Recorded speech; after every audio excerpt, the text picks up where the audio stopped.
and welcome to Apa Cerita podcast. This podcast is brought to you by Borneo Speaks, and Borneo Speaks is a collective of Sabah-based women writers who seeks to empower community voices to speak up on issues that affect us. So that is Borneo Speaks, and I'm Amy Dangin. The topic of this first episode is Bersatukah Kita.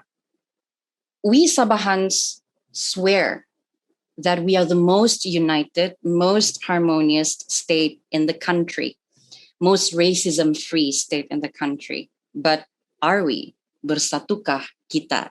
Gitu. We will attempt to have a judgment-free and open discussion on one of the issues that today can still tear Sabahans apart, which is, I feel, lack of understanding between its East Coast and West Coast counterparts. NTPTI atau undocumented migrants. Some locals coined the term like pilak, pendatang tanpa izin, pendatang asing, or simply pendatang, which, if you ask me, has a very unwelcoming tone to it. And the sentiment still runs strong among Sabahans today, to the point of affecting the political climate in the country, as we can see through the Sabah State September election 2020, as well as in previous elections. So I will have this discussion with good-spirited and open-minded friends hailing from the East Coast and West Coast, respectively, to revisit what do we mean by unity in this state. Fun fact, the term unity was also used as the campaign slogan for one of the political parties in that election. But yeah, let's talk about that. And I will be having this discussion with Nelson Dino, aka Neldi Holo, a poet and activist friend and a prominent Suluk art and culture advocate. He's also the author of 9 books, including the controversial yet much needed Suluk in Sabah, The Way of Life and Culture, which was published in 2015. Hi, Neldi. Hi, Amy Hello. Dangin. Layak sug. Let's sail together. Amy, the Dangin itself is already influencing, because in our words, that Dangin means invite or influence. So means you are Amy influencer. Kembang bulu. Another guest that we're going to have on this panel is Beverly Joman, whose list of professions include being the Sabah Vice Chairperson for Bersih, the Coalition for Clean and Fair Elections. She was the Secretariat Director for Jaringan Orang Asal Se-Malaysia, or the Indigenous Peoples Network here in Malaysia, JOS, and currently serves as the Program Coordinator for Pusat Komas, a human rights organization promoting equality and elimination of racial discrimination in Malaysia. Hello, Beth. Hello, Amy, Kopi Pasian, and thanks for having me here. Kopi Sunduan. I also know Beth from personal encounters, and for me, in my eyes, you don't get a lot of mothers who are interested and outspoken about politics and social justice in Sabah. Beverly Joman is also a Kadazan hailing from Penampang, and that makes it more interesting because the Kadazans are mostly seen as the privileged ethnic group in Sabah, or the more prominent race, sons and daughters of the soil, as we claim to be. And that is why this forum, this panel is an interesting mix already, because we have Neldi, who grew up more in the East Coast culture and expressions, and we have Bev, who grew up and is raised in the West Coast ecosystem. So yeah, there we have it. Our introduction out of the way. Let's get into it. Let's sail together. Layak sug. Humuzung Hazad. Humuzung Hazan. That's the Kadazan one. version. Yeah, Right. See, we're already learning so much about Sabah. Yeah. Okay, so first thing first, do you think that Sabah is the most united and harmonious state in Malaysia? Maybe we can start off with Beth. Thanks, Amy. We are the most harmonious state in Malaysia, in inverted commas. Sebab itu yang orang nampak dari luar. Wah, kalau pergi Sabah syok selalu di mana kita berada tu, and then we ourselves say it. We can sit at the table at the tikar and talk about everything and anything under the sun, eat and drink everything and anything under the sun, and still respect each other as it is. But that stops there. Di sana saja yang makan minum sama-sama. Tapi kalau kita go beyond itu, cerita pasal politik, cerita pasal the undocumented migrants or the irregular migrants, terus itu harmony kan hilang, it dissipate into the thin air. So di sana saya rasa kita perlu address this issue now. We really need to open up and unpack the Sabah narratives again and then see how we can move forward on a better way to be actually the Muhibah or Sejahtera Harmony Sabah that everyone is talking about. Yeah, so that's my take now. Basically, you're saying that on the surface saja lah kita nampak united. Yeah, nampak cantik lah. Macam tu komputer punya dulu tu. Cantik dia. Kalau kacau sikit, keluar semua dia punya I don't know, all this negativity will come out. All right. How about Neldi? From someone who is raised in the East Coast culture, does it feel like you can relate to that term? Sabah is the most united state in Malaysia. Paling nada racism. Yeah, basically I could relate to that, and I applied that to myself.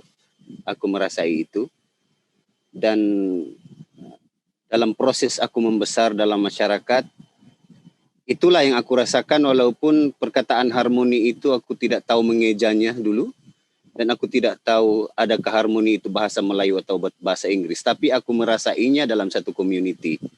Bukan saja disebabkan community itu hanya satu suku sama aku, tapi ada juga suku-suku atau etnik-etnik yang lain. Malah tidak pernah keluar atau terpikir aku berkawan dengan dia disebab kaum dia itu, dan disebab aku tidak berkawan sebab kaum dia ini. Tidak ada yang itu. Yang hanya kita nampak kita berkawan sebab dia boleh jadi kawan.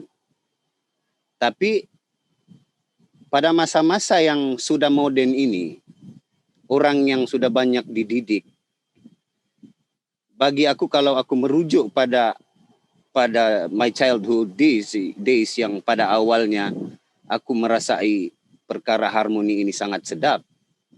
Dan sekarang dia sedap juga. Cuma sudah ditambah-tambah sikit macam masa-masa manis sudah. Dia maknanya ada improvement lah. Jadi tapi aku boleh katakan kalau di zaman sekarang ini aku boleh jawab dengan yes and no. Aku ada dua jawaban, yes and no. Ada faktornya.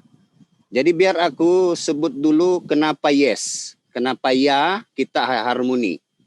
Dan kenapa kenapa ya kita harmoni, dan kenapa tidak kita harmoni. Begitu. Kita sebut mungkin ada kekurangan keharmonian sudah kita sekarang disebabkan zaman modern ini cara kita berpolitik jadi tidak matang. Ada cara berpolitik itu tidak matang yang coba-coba merobohkan atau menghancurkan perpaduan itu secara perkataan-perkataan atau cara-cara yang tidak matang. Contohnya sosio budaya kita sebenarnya adalah satu fondasi ataupun dasar kenapa kita harmoni. Nah, salah satu faktor adalah juga kalau kita kembali ke sejarah adalah satu ketiadaan satu konsep nasionalisme Sabah itu sendiri. Cuma yang ada kita ada pondasi sosio budaya dan kita memahami itu bagaimana eratnya hubungan kita. Ya, itu tiada konsep nasionalisme yang boleh menyatukan mengatakan kita ini Sabahan. Oke. Now, satu kelompok kaum kadang-kadang melihat nasionalisme itu dari sudut pandang kaum dia sendiri saja. Nasionalisme itu dia punya. Dan satu kaum lagi dia pikir nasionalisme itu hanya dia punya. Nah, dalam perkara ini, dan ini sangat paradoksikal. Kita berkata, oh kita harmoni boleh duduk semeja makan sama-sama. Tapi ada paradoksnya disebab cara berpolitik yang tidak matang itu. Hanya dia menggunakan cara taktik yang tidak matang untuk meraih kemenangan dalam kalau kontes lah atau pilihan raya lah kalau election. Yang kita hairan dalam konteks ini, inilah adalah orang yang berpendidikan lagi yang menggunakan cara-cara tidak matang untuk meraih kemenangan itu. Padahal bagi kita, apa yang kita pahami, orang yang berpendidikan itulah yang tinggi moralnya, tinggi intelektualitinya, dan kita akan melihat pada mereka adalah satu contoh yang baik untuk boleh membawa kita menguatkan, mengeratkan lagi keharmonian kita ini. Nah, sepatutnya bagi saya, bolehlah secara gentleman untuk kita dalam isu politik ini gunakan kebajikan ataupun pembangunan sebagai suara dalam meraih kemenangan. Dan itu semua boleh kita gunakan, bukan menggunakan idea, oh kalau si Anu itu menang atau kalau parti si Anu itu menang, habislah kita. Bukan itu bangsa kita itu. Habislah kita ini. And so forth. Nah, dan daripada konteks secara kalau konteks pihak penjajah dulu, sebenarnya pihak penjajah dulu menjadi perantara di antara setiap kelompok kaum yang ada di Sabah. Kita tidak berlawan, sebab ada perantara, ada maknanya kita ada common enemy, the penjajah itself. Kan walaupun kita tidak ada konsep nasionalisme itu yang single, tapi kita ada common enemy. Dan walaupun penjajah British itu adalah enemy, tapi dia menjadi perantara juga untuk kita berbaik-baik.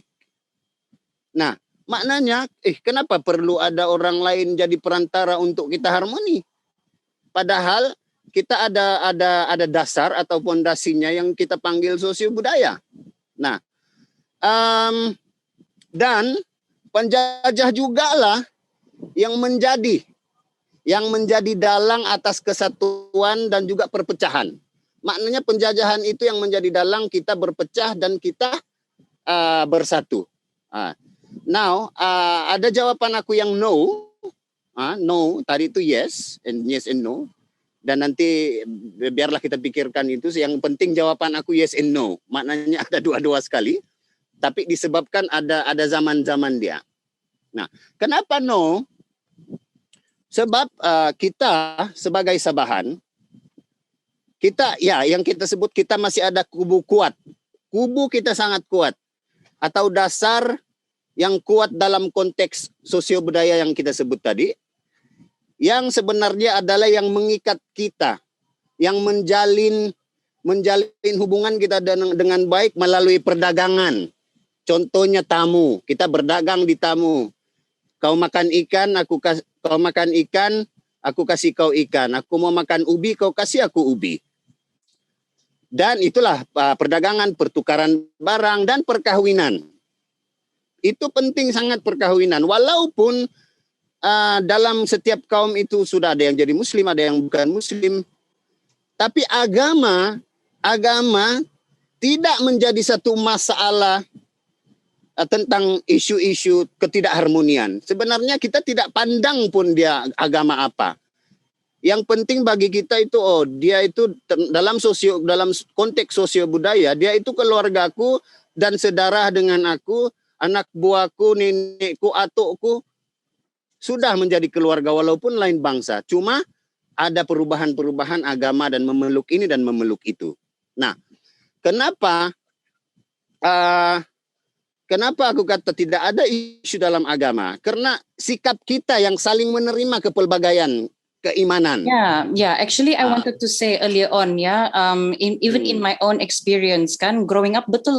Semasa membesar, masa kita masih lagi anak-anak, tiada konsep bilang kau bangsa apa, saya bangsa apa. Kita semua bukawan, kita tidak peduli itu benda. But as we grew up along the years, tiba-tiba sentimen, bagi saya the way I see it, sentimen politik yang it's politicians who are using our differences to benefit their agenda. So we are going to go into the next question, because this is going to touch on your the book, The Sabah from the Ground, and fascinatingly, interestingly, Beverly and also Neldi co-wrote a chapter together with another activist friend, Ashraf Sharafi, in this book. Yeah. So first of all, kudos to that. But you guys spoke exactly about this in this book, exactly about our topic today. That's also one of the reasons why I wanted both of you to be my friends in this room, in this chat room today. So from just reading an excerpt from what you wrote in the book, some complex issues such as statelessness, ini pendatang tanpa izin dorang bilang, which have existed in Sabah since the 1970s. This is nothing new. But we see this being repeatedly used as tools for battering as politicians project themselves as true and loyal Sabahans who will fight for Sabahans' rights against migrants. Communities that are affected by statelessness in Sabah include inland indigenous communities that lack documentation and recognition. However, it is the coastal and seafaring indigenous communities from the East Coast who have become the main target for hate speech and fear-mongering in political campaigns. Let's talk about that. This is what exactly Neldi just talked about, right? Let's hear from Bev. Yeah, writing that topic was it was an emotional journey for three of us because Ashraf is also part of Bersih 2.0, and both of us have been on the ground to pantau pilihan raya, mengadakan training seminar untuk seminar pengundi bijak and hak anda dengan polis. And then when Neldi came in, then we also pulled him to be part of our pemantau team, and because he has had experience elsewhere in monitoring election. So the whole issue of this of the chapter that we wrote for the book is to bring up or bring forward the effort of people on the ground, that is the people who are really with their feet in the mud, with the communities, and yet being attacked from other parties saying that kami terlampau menjaga migrants lah. Kamu kesian betul sama dia orang tuh, kamu mau bela-bela hak-hak dia orang tuh, bagus kamu bawa pulang pergi rumah kamu, bawa satu keluarga tinggal di rumah kamu. Hello, I mean that is like the laziest thing to say, you know, yang kau tidak pakai akal yang Tuhan kasih untuk berfikir cara yang kita boleh tangani isu ini dengan lebih berkemanusiaan. The basic and the basis of all this is human dignity as a person. Kemarin dulu tuh saya ada kena tanya pasal isu-isu ini juga, ada bangsa Malaysia kah, bangsa what bangsa are we here, and my take is that because issue of LGBT pun ada dimasukkan, some people tidak agree, some people agree. So my argument is that the first thing that we must fight for is always human dignity. Kasih buanglah tuh kamu punya race, kamu punya agama, letak tepi sekejap, lihat pada orang itu sebagai seorang manusia, sebagaimana kita pun mau dilihat sebagai seorang manusia. So we are the people, the civil societies or the NGOs, we are the people who are in a place where we can speak for other people. We help to amplify the voices from the grassroots, because jarang kan they can, like kita ambil contoh lah kehidupan them dulu kan, macam mana community to come together Dan bila masa kita group the voice to become one huge collective, a huge collective voice, termasuk Lapang Roksula, Pakos, Jos, and several more at that time. Suara dari community itu dibesarkan sampailah it forces the people in power to sit up and take notice. So small incidents like this, it grew so large, it grew organically sampai the international punya attention lah. So bagi kami, writing this topic, we decided that we wanted to have the voices from the several groups of people. That's why we had the East Coast, West Coast, and the interior voices from the macam mana Naldi? Voices from the street, ada from the sea, from the land to the from sea, the land to the road, from the rivers from the land to the beach. sea. Yeah. So we have all this aliran there, like we are not just doing speaking up on our own just because I am Kadazan, I will only speak for Kadazan people. No, I don't believe in that. I don't believe in fighting only for the Kadazan people. So what our angle is basically to have an article that would show di mana-mana pun kita berada, kalau hak asasi manusia itu ditindas, then we need to rise and speak up together. The best example was what happened to the solidarity that happened when Mukmin was arrested in Tawau during Puasa month. So can you imagine, all of us, we are still behind our laptop, we are not able to go down to the ground, and yet we were able to form a very strong solidarity support for him and his friends who participated. And we've got, of course, lawyers from Sabah Human Rights Center who step up, to defend them. And we know Mukmin, we know what a legend he is, and he knows his right, but itulah, polis tidak kenal dia. So this is another thing. Hak kita dengan polis is another thing that we need to let people know about. We cannot just let people in power trample and step all over us. Jadi dalam artikel itu kita mau pembacanya membuat satu rumusan sendiri bahwa suara dari rakyat, suara dari grassroots itu sangat-sangat penting. Solidarity sangat-sangat penting untuk kita mencari satu jalan penyelesaian yang terbaik sekali. And terbaik sekali bukan untuk kita, bukan untuk mereka, tapi untuk kita bersama-sama lah. It should be a win-win situation. And please win more for the communities, because mereka lah yang selalu terkesan daripada undang-undang yang, flip-flop SOPs and all this kind of thing. So yeah, our voices are very much needed on the ground.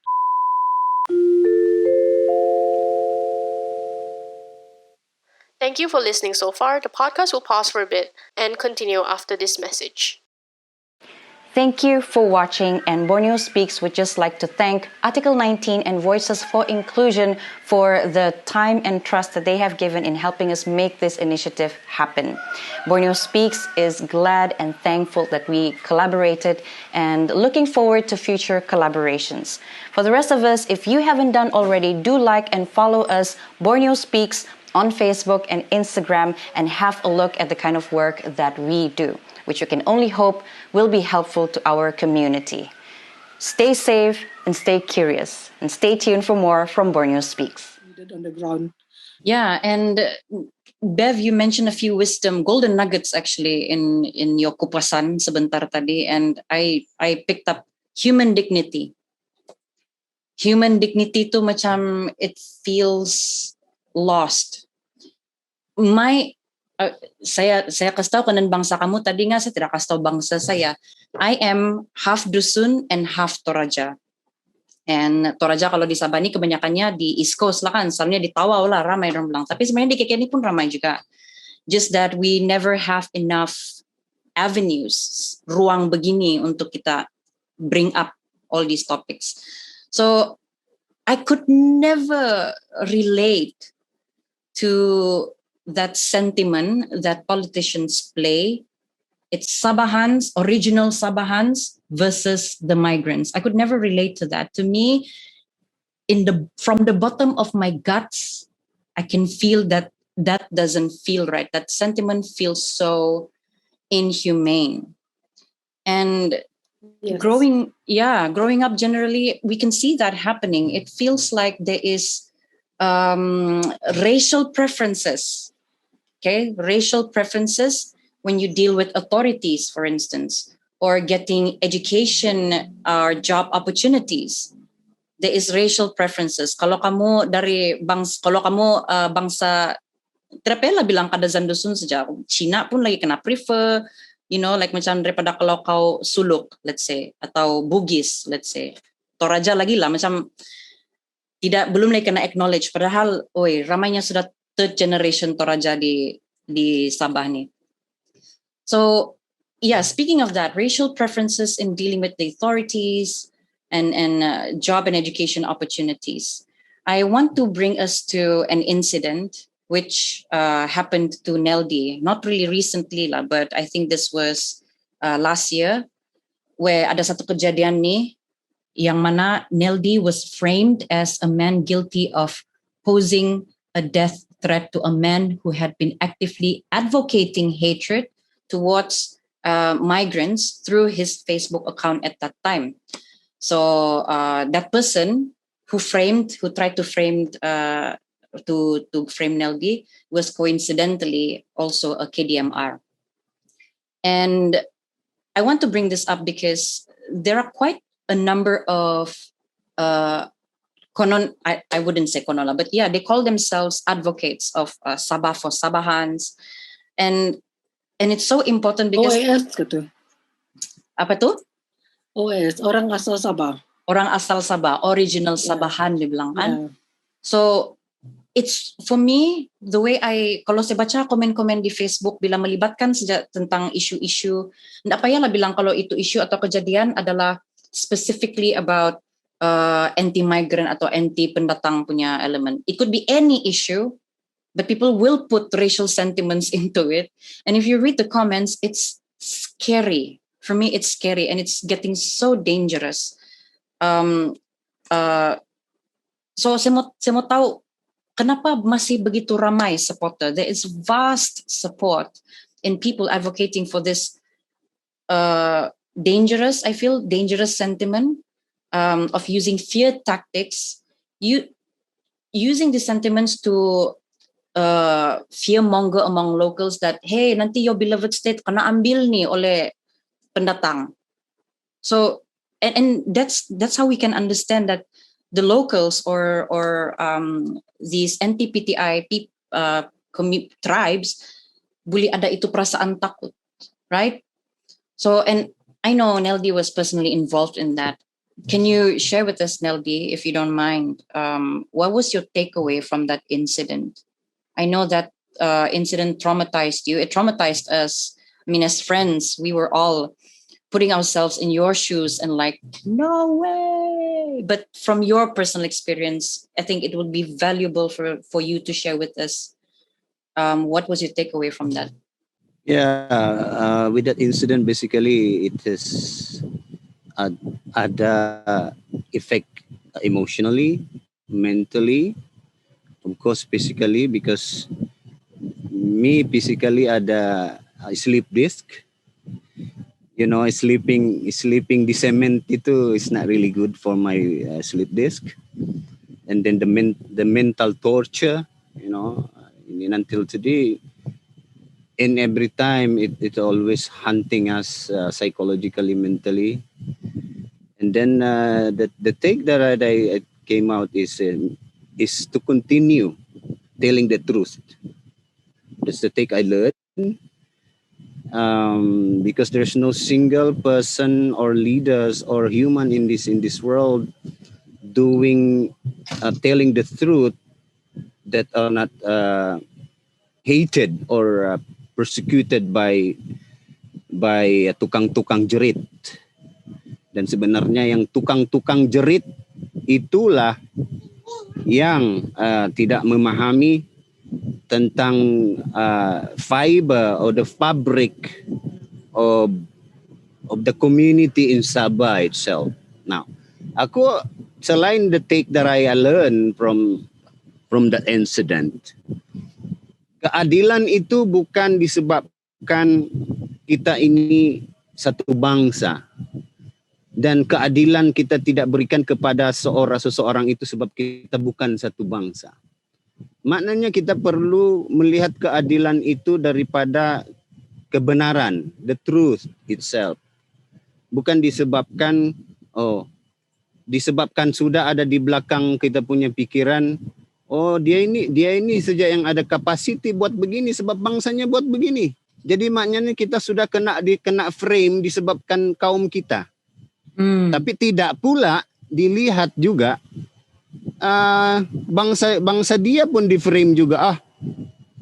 Memang kau tidak perlu, you don't need trust them sebab bangsa dorang ni begini. Tapi persoalannya di situ, di mana kita learn itu? Kita tidak pernah diajar untuk pergi untuk tidak trust orang. Sebab saya secara pribadi atau dalam keluarga sendiri ataupun dalam kelompok yang dekat-dekat dalam keluarga, kita daripada kecil sudah diajar kalau orang putih bilang give benefits of the doubt siapapun. Jangan dulu ini belum berlaku sudah kena punish. Apatah lagi kalau sudah berlaku.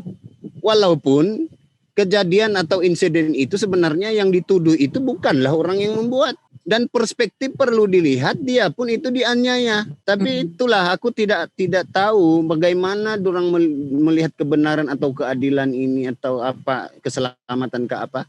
Aku tidak paham. Disebabkan kaum itu, itulah salah satu. Tapi untuk to broaden this issue, seperti yang boleh kita dikaitkan, the irony in this case is orang yang berpendidikan lagi yang sebenarnya tidak memahami apa itu justice. Dia tidak memahami, I don't know, although mungkin memahami, tapi cuma dorang tahu how to trick that justice bah. You know, how to play with the justice according to the system yang ada loopholes. Mungkin begitu, kita tidak pasti. Tapi ada cara-cara, tahulah orang kan sangat pintar dan boleh saja berpikir tentang teori, melihat di mana dia boleh limpas. Samalah dengan dengan kau minat seseorang itu, kau mencarilah cara untuk kau mengurat contoh. Ya kan? You try to find words, lovely words, melodious, comedic and trying to pursue that woman. Tapi sebenarnya pada dasarnya aku lihat di sini yang kita kembali ke satu cerita yang tadi, the cara berpolitik tidak matang itu sebenarnya isu-isu insiden begitu dia ignited from the issue of politics, no, because trying to scare that kalau ini ada, you don't live in your land anymore. Now, tapi ada faktornya memang sejarah. Faktor sejarah pertama, kita sendiri dalam negeri kita tidak memahami geografi. Padahal daripada kecil kita sudah diajar negara kita atau negeri kita ini kita panggil tanah air. Daripada situ itu sudah melambangkan geografi. Tanah itu geografi, air itu geografi. Jadi daripada situ sudah kita memahami kaum ada yang tinggal di pesisir, yang di laut, ada yang di urban, bandar-bandar, daerah, ada yang di pedalaman. Itu sudah geografi. Tapi kita tahu who are inhabiting them. Manusia ini dia inhabit the certain place supaya dia boleh survive. Orang laut mana boleh survive dia di peak of the Kinabalu? He cannot. You know, how can a fisher folk or a seafaring people could get into the top of Gunung Kinabalu to build a house? No one. Yeah, but Orang and at the same time, they cannot live we cannot live without each other. Orang tanah tidak boleh hidup kalau tidak air. Orang air tidak boleh hidup kalau tidak orang tanah. Itu yang saya rasa kita lupa tentang Sabah tanah airku ini. So yeah. Ya, exactly. Salah satu contoh, katakanlah I hate something else or someone else. But takkan aku tidak makan ikan yang dijual di pasar. Takkan aku tidak membeli sayur yang dijual di tanah-tanah yang subur, yang sejuk-sejuk. Mesti aku makan both ikan sebab aku gunakan protein. And then I need something from the tanaman-tanaman sebab kita ini sebagai manusia ataupun animals memerlukan diet yang seimbang. Ini kalau kau makan ikan saja tidak juga boleh, nanti banyak iron kau. You know? Yes. Sebab itulah yang konsep yang kita tadi cakap berdagang dan bertukar-tukar barang itu yang dalam tamu. Itulah sebenarnya community Sabah yang betul. Walaupun ada politiknya, tapi kita melihat yang kita menggunakan isu yang penting. Kebajikan rakyat, apa yang diperlukan untuk development dalam negeri. Betul. Kita tahu ada isu-isu kedaulatan negara sebab zaman moden ini kita sudah terbahagi dalam beberapa nation states, kita paham. Tapi persoalannya di situ, adakah kita sebagai orang asal ini kita jadi orang asal disebabkan kewarganegaraan? Aku rasa tidak. Sebenarnya kita sebagai orang asal adalah asas kepada kita menjadi warganegara. Contoh, dalam ordinan anak negeri Sabah tahun 52 ordinan itu dibuat dia mendasari pada etnik daripada coastal areas, daripada pedalaman, sebelum ada konsep kewarganegaraan dalam negara bangsa. Jadi apa dasarnya? Kewarganegaraan itu menjadi dasar sebagai kita jadi orang asal, atau orang asal itu yang menjadi dasar kita jadi warga negara ini? Kalau itu kewarganegaraan tuh memang dasar politik lah sudah tuh kan, sebab and because of kewarganegaraan dan dasar politik ini kita lupa dasar yang sepatutnya kita rujuk balik-balik, yaitu dasar kemanusiaan. Again, back to human dignity. And wow, okay. So sebenarnya kita ini sudah melampau-lampau masa ini, tapi we know the problem, right? We have been talking about the problem for decades, and how can we become a more empathetic society? Sebab saya rasa masalah dari sini adalah lebih ramai yang tidak empathetic dan lupa dasar kemanusiaan itu daripada orang yang betul-betul human rights activist nih, macam pasar and kecil bah dia punya comparison.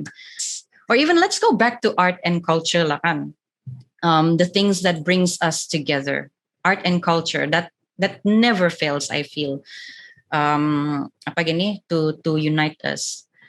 And lagi pun NLD pernah tulis satu buku, Suluk in Sabah, The Way of Life and Culture 2015. An excerpt from his book said, the Suluks have always been somewhat misunderstood as a people to the outside world, whose insights are based mostly on information gathered from occasional coverage in newspaper and other media. They are a barbaric race, prone to committing acts of brutality and senseless aggression.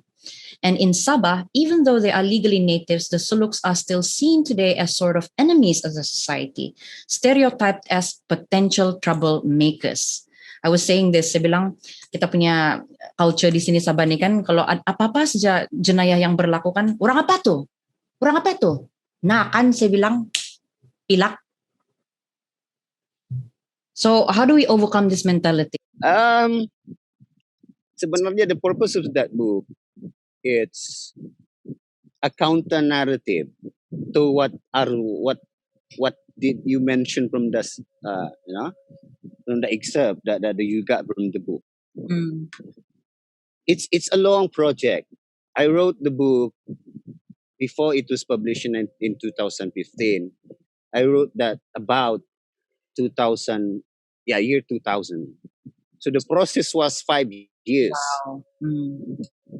although I finished the manuscript for just about few months, but going to edit and looking into, try to put it in a very diplomatic technique of writing, and how not to put my emotion, but the reality, that so that people could understand the way of life of the Suluk, or the seafaring, or the coastal people, first of all. Now, Suluk, first of all, is sons of the sea, especially the sea current. They cannot be so separated from that. And then in trying to portray that Suluk is a barbaric or things like that, it goes back also to history. Why? Because they have this wide sea and they travel around, and then suddenly they woke up, the Penjajah arrived, taking their job, taking their freedom in the sea, and trying to control, asking taxes from them.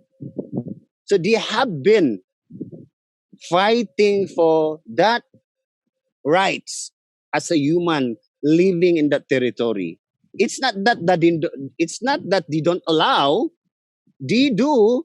That's why treaties, agreements have been sealed, sudah ada perjanjian-perjanjian yang sudah disign.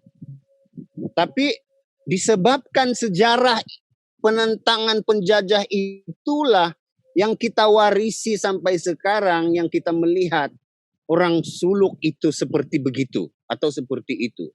Tapi di sebaliknya, kalau saya yang melihat, sebenarnya daripada efek of that, kenapa kita merdeka?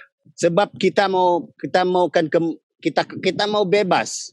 Kalau mungkin tidak ada penentangan, bukan aku katakan hanya Suluk yang menentang, sebab siapa saja yang dulu ditindas oleh penjajah akan menentang. Dan penjajah juga sendiri yang menulis portraying that these people are like this, they are pirates. Nah, bagi saya salah satu yang boleh kita gunakan untuk tangani isu-isu yang ketidakpahaman ini, sebenarnya kita perlu melihat tulisan-tulisan yang bukan ditulis orang yang menang. Tapi kita perlu lihat tulisan orang yang ditindas dulu.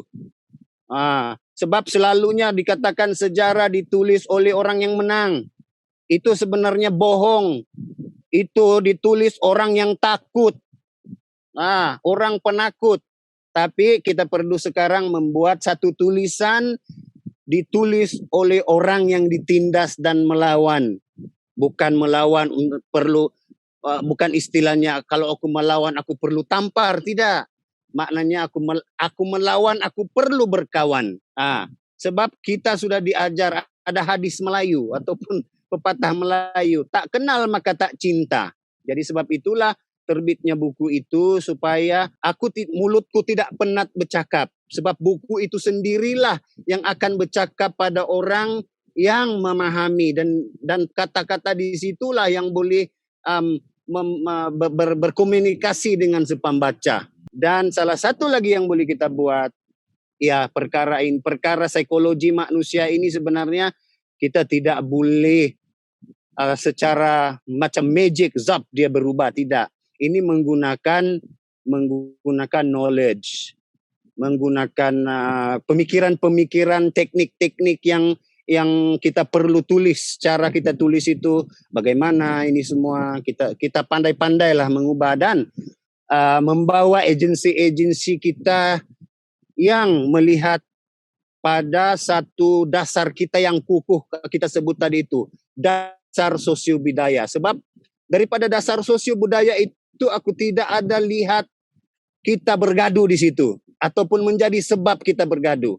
Yang menjadi sebab kita bergaduh adalah daripada mulut-mulut tukang-tukang jerit itu. Tukang-tukang jerit, tukang-tukang type di ini.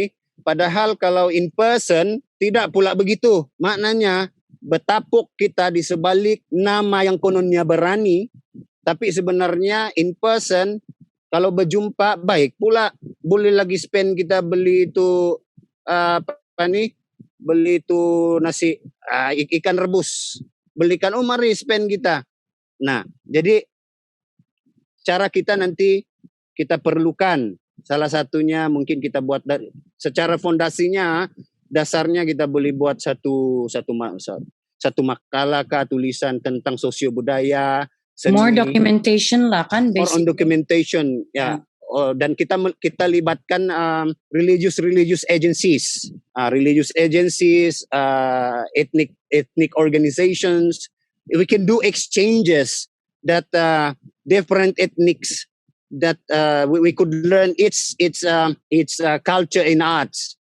Sebab apa yang kita disebut ini nanti kita tidak mau nanti ada orang lagi yang trying to bridge us, memotong kita punya jembatan atau untuk kita tidak bersatu.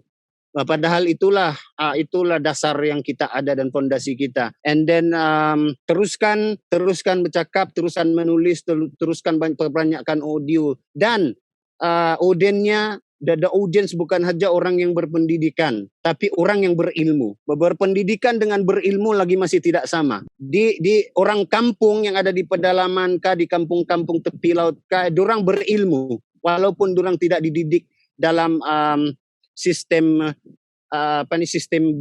barat, persekolahan sistem barat, tapi dorang masih ada itu kearifan tempatan yang boleh kita ambil tinggi moralitinya. Dan satu lagi, kita mungkin ada 3 kelompok, secara besarnya ada 3 kelompok.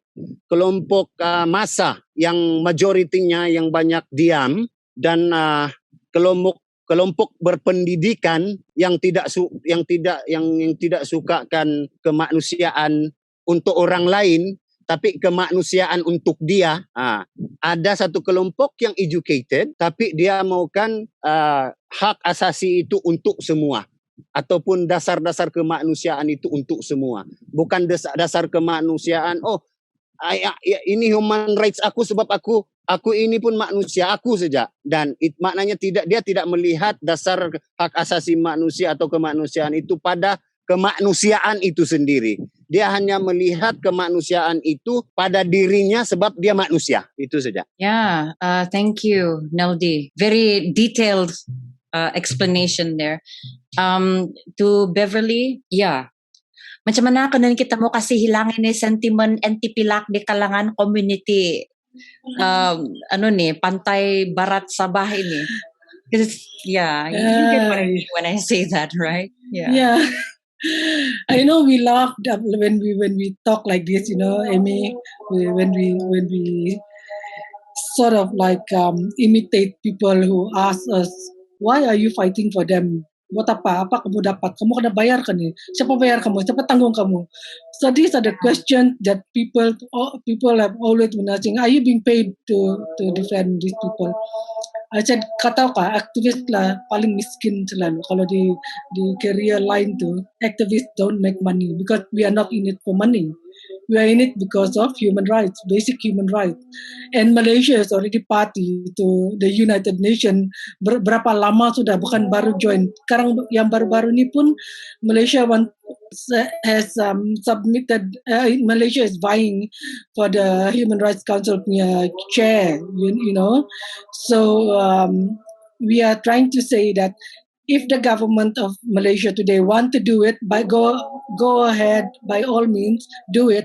But make sure we keep you, or we call out to you upon your words to uphold and respect human rights. Bukan kasih keluarkan poster-poster yang mengatakan kamu tidak dialurkan di Malaysia. You're not welcome in Malaysia. All that kind of posters that only create fear, hatred, xenophobia, and it will snowball. Yeah, I mean, boleh betul kalau kita ramai-ramai, because it is a form of what the word they always use on the activists, memecahkan keharmonian, They always use it on us when we go on the street and said, kamu memecahkan keharmonian by going on the street, blah, blah, blah, blah, blah. So that poster, I thought, was poisonous. Of course, the said ministry took it off their social media, but not before it received so much public backlash on that disgusting poster. Well, on our side here, di Sabah, like I mentioned earlier, civic education is part of our outreach program. Kita sentiasa kena ada this kind of talk. You know why? Because we always have people growing up and venturing into the activism. Some people got into activism without knowing about human rights. I'm an example of that. I got into activism because of the coal-fired power plant. It was mostly to protect the environment, to keep the coral triangle as clean as it should be, as natural as it should be, without any barges of coal, blah, blah, blah, happening like that. That was in 2009. That venture into human rights only came in after the Tan Dua Simunul thing. Like, why are you doing this to people? Why are you treating at first I was in a very angry situation, like why are they kenapa dia menceroboh, kenapa kerajaan kita tidak buat apa-apa, where are our majestic armies, where are they? Ya, mana semua ni? Eskom masa tu belum diwujudkan selepas pada insiden tu saja, tragedy. So there was a lot of anger in me as to why they were intruding and why we were not doing anything to protect our shores. This is Sabah. They are so near to us. We have families in Tawau, in Semporna, in blah blah blah, in the East Coast. So eventually, I got into learning about human rights. Oh, Malaysia ni pun ada assignment. We're a member of UN Council. All these kind of things slowly seep into my being and understanding that when you speak about your rights, you must also respect other people's rights. And then we always hear this word that shouldn't be uttered among the public, that itu sikap toleransi perlu diadakan. The term toleransi itu sepatutnya tidak digunakan langsung. You know why? Because toleransi itu memberikan kamu kuasa over the person that you are talking to. It gives you that sense of authority or power over the other person. And like if that other person behave in a way that you cannot accept, then you say, oh, I cannot tolerate this. Therefore, you should be arrested, you should be deported, you should be blah, blah, blah. That kind of thing. But my question would be, why don't you educate? Why don't we educate ourselves? Why don't we open up more dialogues? We talk about art and culture. Carilah similarity. Kalau pinampang punya kadazan pakai tagong, the other cultures, diorang ada kulintangan, diorang pun ada diorang punya own type of tagong. Kita cari similarity di situ. Lagi satu, pakaian tradisi kita. Kalau kita pakai pakaian tradisi, oh cantik lah, when I wore my basan kadazan to the United Nations, you know what they told me? You are mesmerizing in your traditional costume. They thought it was just a dress. I said, no, it's a traditional costume. The term they use is mesmerizing. So why can't we use this term to mesmerize each other with our culture and our language of harmony? So kita kan kalau Pernah tambah ko bilang, we have 42 more of different designs. Betul. Bingung terus kalau banyak. And the colors that unite us. Look at Neldi punya background sekarang. Itu tiang Neldi, coba kau sesar dulu kepala kau sikit. That tiang one is right. It's his colorful tiang in the Pillars of Sabah. And look at the colors. The colors are common for Sabah, for Kadazan as well. Ada merah, ada kuning, ada hitam, ada putih, gold, silver, all this. They say pilak, cakap pilak. Tapi kalau dalam dusun, dalam Kadazan, itu pilak itu apa? Silver yang kita pakai pada baju tradisi kita. Dan kenapa kita pakai that term as a derogatory term to the others? Kenapa kita harus menjadikan diri kita gitu rendah just so that you can feel that we have some sort of power over the other people? So that is why I said we must continue to have the civic education, to continue having a conversation across the cultures, because we do have World Indigenous Peoples Day. Let's use that day to unite everyone and not say that, oh, we are more Kadazan than you, we are more Dusun than you, we are more Sabahans we are more Suluk. Oh, I cannot tolerate. Yeah. Oops. That other word, Amy, betul. Yang satu, apa dia bilang tu? I am more original born than you are. I am more firstborn than you are. What bullshit is this? Sorry. What is this? What mentality is this? Why do we want to descend to that kind of mentality? Kenapa kita tidak boleh hidup dengan harmony? Dan so itu sajalah. Okay, my internet connection is unstable. I see the cloud getting darker. But yes, let's look for the common ground for our social marker and Cubalah. Kalau orang bilang kita muhibah, kita lah. Let's do it sama-sama. Kita pegang tangan, and go ahead with Layak all sug. our intention. Apa kaya kadazan neta rito? Muzong hazag. Pumuzong hazag. Pumuzong hazang. Hazag. Hazag. Pumuzong hazag. Hazag, yes. I'm a failed dusun, by the way. I know basic only, but it, yeah, I mean, let's bring up and focus more on and highlight on what unites us. That's true, Beth and Neldy. And we can go on and on with this topic. We've been going on with the topic for the past, 30 years. But yeah, I think we, in this forum, in this panel, in this chat room, in this short span of time, we have covered so many things. And I just want, from the bottom of my heart, thank you, Nelson, Dino, and Beverly Joman, for accompanying me today in unpacking this heavy, this issue that has been lying heavy in our hearts, but we've never really talked about openly and as honest as possible. So thank you. And I really hope to someday do this. We were supposed to do this on a physical tikar with cameras and stuff and record it sambil kopi-kopi kan. But yeah, pandemic happened and this is what we are left with. But I'm glad anyway. So thank you guys. And Tawadan Amy. Otohodan. Thank you, Ben. Bonyo Salam speaks. kasila sa Kalau Layak Sug. kalau sulok apa thank you? Magsukol. Maksukul na. Maksukul. Otohodan. Konsiko. Mexico. Yeah. Yeah, Mexico. Yeah. Yeah. All right, guys. Bye.